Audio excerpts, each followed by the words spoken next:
안녕하세요.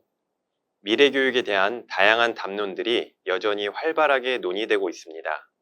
이번 시간에는 앞서 학습한 내용을 기반으로 새로운 교육과정에 대한 변화 지점을 다시 한번 확인해보고 미래교육을 대비하기 위해 교사는 어떤 역할을 해야 하는지 이야기 나눠보도록 하겠습니다.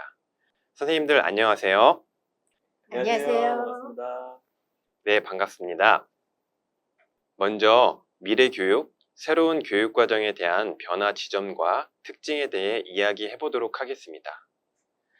미래교육이나 새로운 교육과정이라고 하면 다소 추상적이고 막연하게 들리는데요. 이 부분을 어떻게 접근하는 것이 좋을까요? 예, 이번 연수에서도 계속 다루고 있는 2022 개정교육과정을 중심으로 살펴보면 좋을 것 같습니다.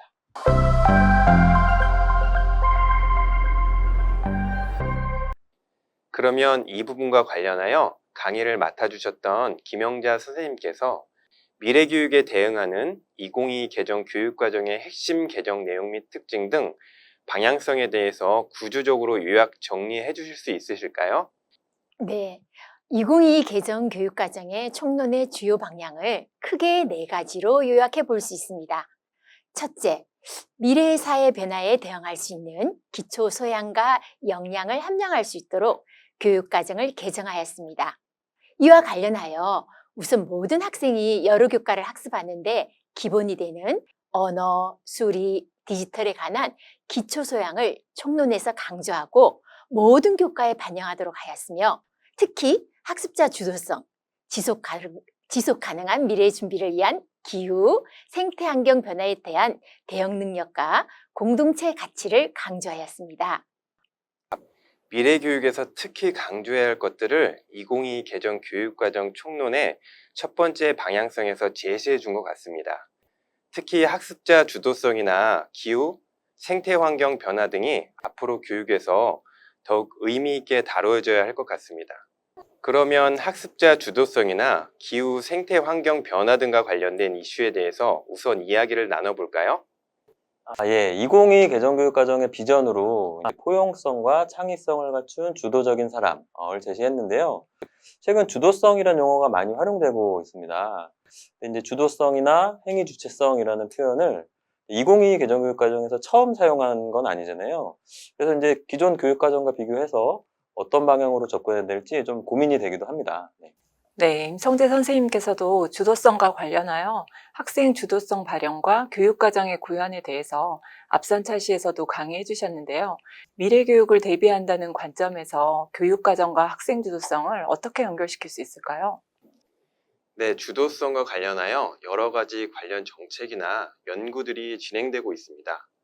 특히 OECD 에듀케이션 2030 프로젝트에서 리드비터는 학생 주도성을 학생 스스로 목적 의식을 가지고 적극적으로 학습 목표에 도달하기 위해 시간과 노력을 투자하며 반성적 사고로 선택지를 결정하고 자신의 선택에 대해 스스로 책임지는 태도로 정의하고 있었습니다. 그럼 교육과정과 관련하여 의미 있게 봐야 할 부분이 있을까요? 네, 주목할 점은 학생 주도성이 온전히 발휘되기 위해서는 목적 의식, 반성적 사고, 시간과 노력의 투자, 책임감을 가질 수 있도록 교육 목표를 설정하고 교육 과정을 설계해야 한다는 부분입니다. 학교 현장에서 교육과정을 중심으로 이러한 것들이 구체적으로 어떻게 실행될 수 있을까요? 2020년에 개최된 학생 주도성 포럼에서는 교육과정 안에서 학생 주도성이 높게 발현되는 지점과 상대적으로 낮게 발현되는 지점에 대해서 언급했었습니다. 과목 선택이나 교과에서의 독립적인 프로젝트 수행이나 비교과 창의적 체험 활동인 자율, 동아리, 봉사, 진로 활동에서 주도성을 발휘할 수 있도록 교육과정 설계 과정에 참여시키고 실행해 보는 것이 중요할 것 같습니다. 또한 교과의 교육과정 설계 과정에서 교사는 교육과정 설계의 주체인 학생 요소, 즉 진로, 관심사, 학업 능력 등을 반영하여 교육과정을 설계해야 한다는 부분도 이에 해당한다고 할 수 있을 것 같습니다.